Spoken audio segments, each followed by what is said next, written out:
Hi ladies, how are you? Okay, so it's that time again for another TTC update and general life update.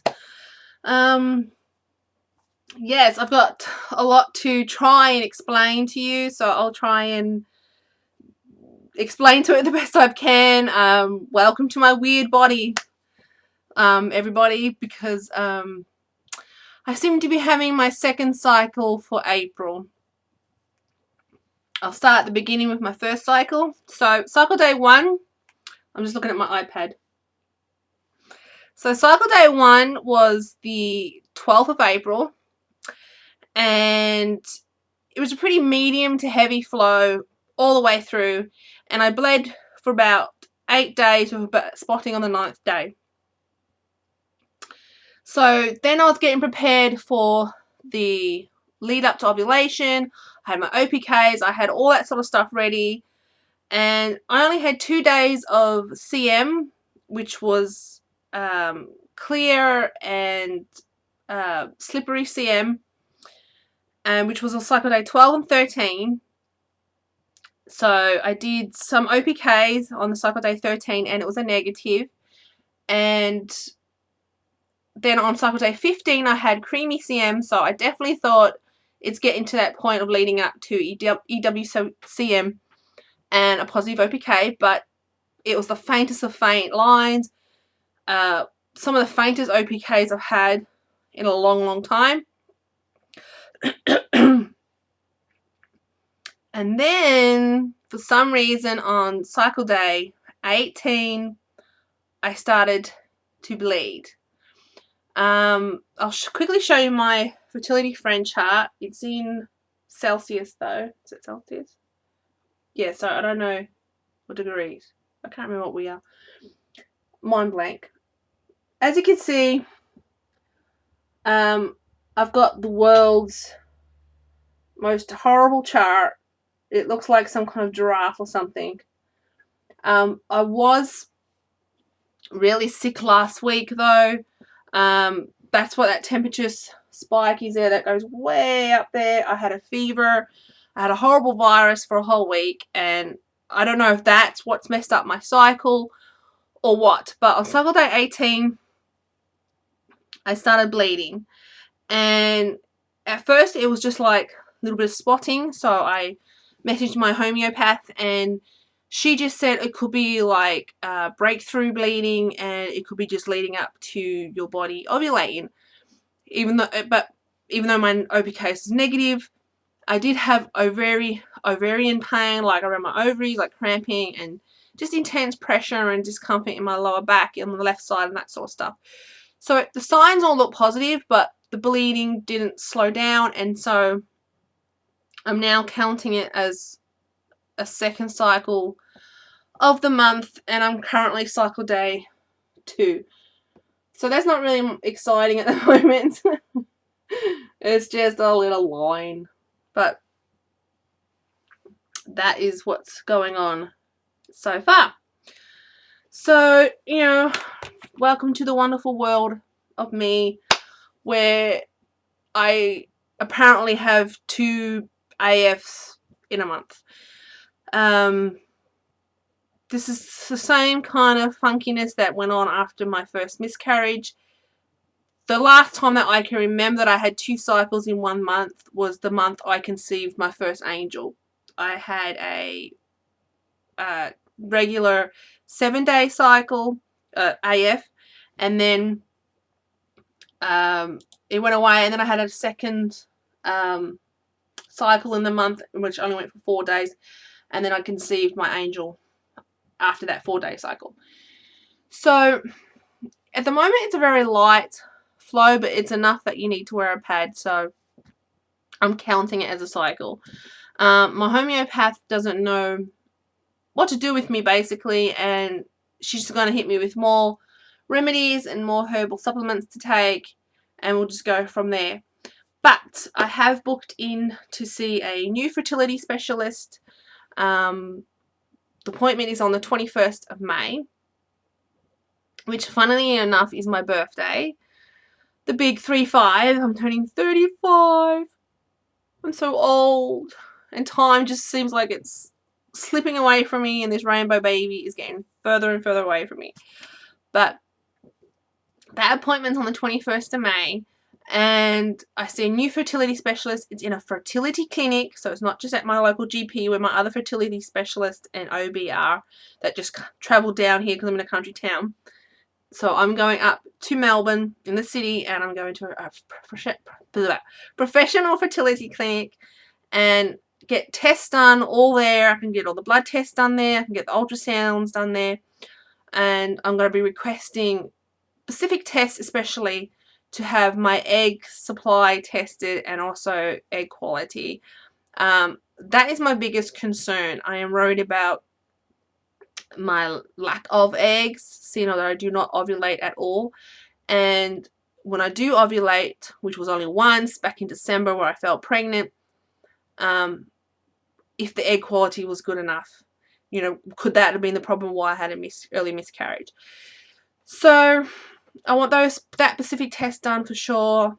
I've also noticed with cervix checking, I have a lump on my cervix, like near the opening. It's started out as big as maybe a marble, and now it's maybe about that big. And I can feel it, and even though I've had a recent, you know, I've had regular pap smears, I've never, you know, had any, they've always come back clear and that sort of stuff. It's starting to concern me. I did ask my OB to check it last time because I've had it for quite a few months now, and she couldn't see it. But if I can feel it, and not to be too TMI, but you know, if my husband can feel it, surely she should be able to see it. But for some reason she can't. So I'm going to talk about that with my fertility specialist and just cover all bases and everything, and praying that they can give me some answers as to why I have infertility, why I do not ovulate on my own anymore. Is it early menopause? Is it PCOS? Is it something else more serious? Do I have no eggs left? What? I'm trying to remain positive, even though it really does get to me. It is very hard. I do have a lot of friends that are pregnant. It's hard to watch YouTube videos with the women who are the same gestation as what I would be. Now, it's heartbreaking to know or to think about, because technically I should be 19, just about 19 weeks pregnant, and I should have a 23-month-old running around. My first angel, Charlie, second birthday would be the 7th of May. That was Charlie's estimate due date. So I count that as she's birthday. So that's leading up, which makes me think, you know, like, wow, I should be pregnant. I should have a toddler running around, and instead I'm empty and I'm still struggling and I'm still trying to have this rainbow baby. Turning 35 next month is scary, because they always warn you about that age for fertility, like the big scary 35, like everything starts to deteriorate and go downhill from 35, especially your egg quality and all that sort of stuff. So I've already got problems. What's going to come after 35? So that worries me.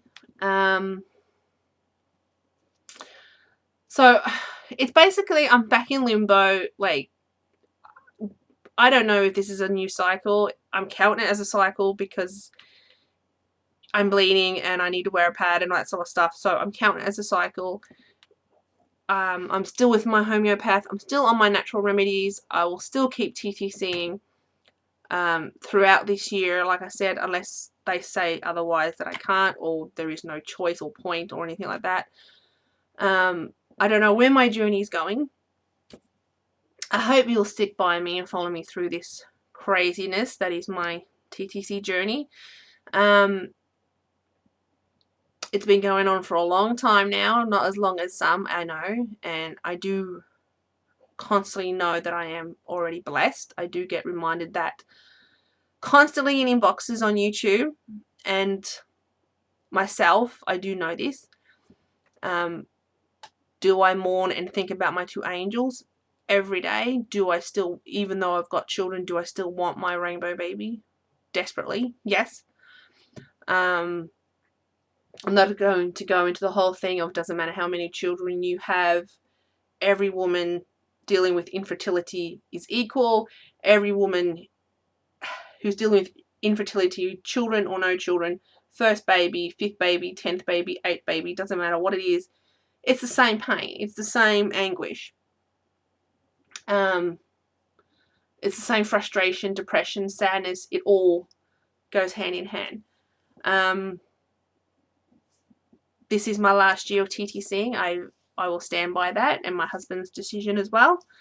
And we're going to give it 110% this year, and if I don't fall pregnant, then I don't fall pregnant, and I'll just have to sadly come to that point where it's not going to happen.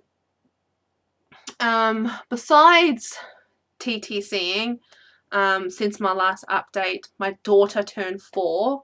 I cannot believe she's now 4 and she'll be starting school next year.